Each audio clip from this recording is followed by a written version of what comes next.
मनवा पर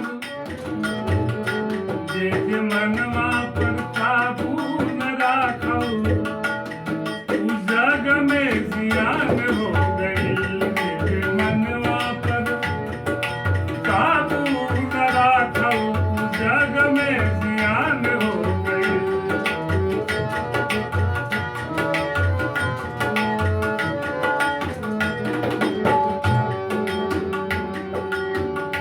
जुड़ जो धन के बात बोल रहे नया, जुड़ जो धन के बात बोल रहे नया।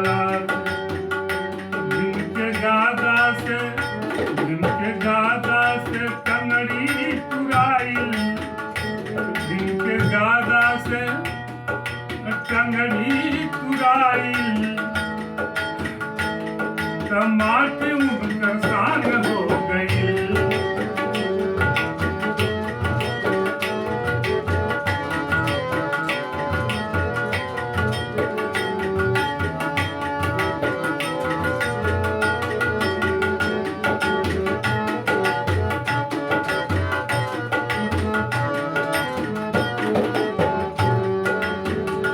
जुड़ी जो धन के बात बोल रहे नया, जुड़ जो धन के बात बोल रहे नया।